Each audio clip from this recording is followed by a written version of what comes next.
Hello, Internet. I've been driving through wild and wonderful Montana, and this place is spectacular.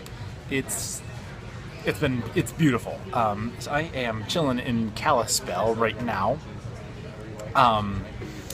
I stopped to cool off and stretch the legs and grab a bite at Chick-fil-A, which is always awesome. And this might be the last Chick-fil-A I have a chance to visit for a very long time. Part of the reason why I stopped here. By tonight, I hope to be in Calgary, Alberta. So, crossing into Canada today. That means I'm going to have to deal with Canadian customs, something I've never done on my own before. So, I'm kind of nervous. I'm going to let you know how it goes. But yeah, ever since I left my parents' house in Reno, I've been headed north in earnest, and it's exciting and it's terrifying, and it's all those awesome things rolled into one. Long and short of it is, it's an adventure, and I'm loving having all of you along for the ride. Alright, so back on the road, heading north from Kalispell. So I've been in Montana for several hours now. The whole way towards Kalispell from Idaho, it was all like rolling amber hills, the amber waves of grain are very aptly named. So rolling hills of farmland. And then there's one stretch of the highway that wrapped around a spectacular lake. It was huge. It was almost a small sea. I think it was called Flathead Lake, if I remember the signs right.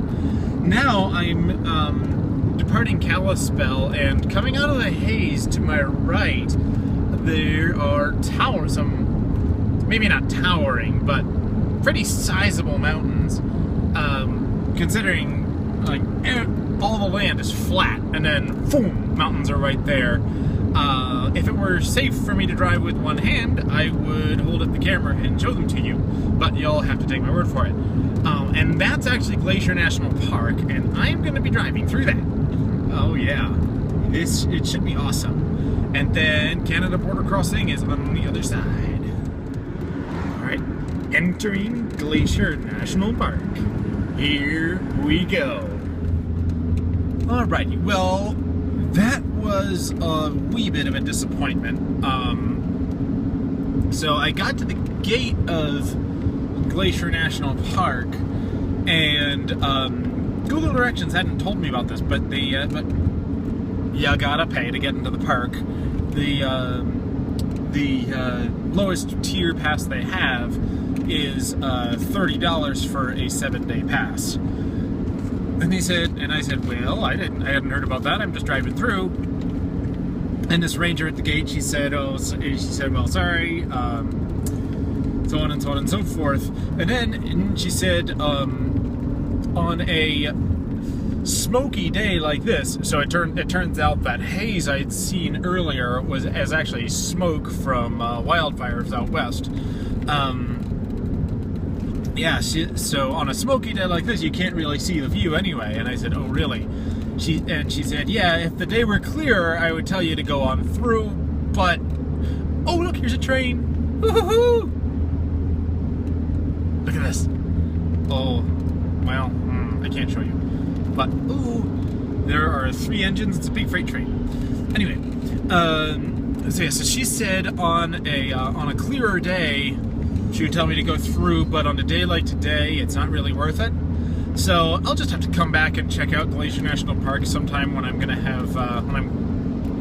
gonna be around for a little while. I'll add that to the bucket list. So for right now, I'm going around.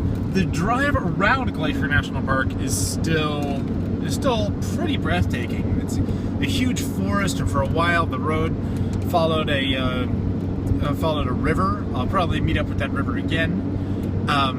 And she said it takes just as long to go around as it does to go through the park. So it should I should be getting to the border crossing at the same time as I originally was. And now, as I drive around the park, I have the unenviable task, the burden of scarfing down all the snacks and provisions that I have in the car with me before I get to the border crossing. So, tough job, but someone's got to do it. Alrighty, I am pulling out of Babb, Montana, which, not much here, just a gas station, a small general store, a motel, and a few seemingly unused cabins. And so I just filled up, and the sign says 10 miles to the border crossing. So that might be the last outpost of civilization in the United States.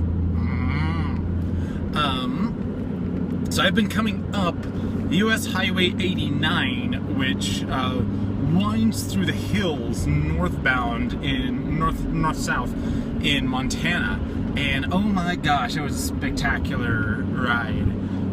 You know, curving and going up and down through all the hills. The views were absolutely breathtaking,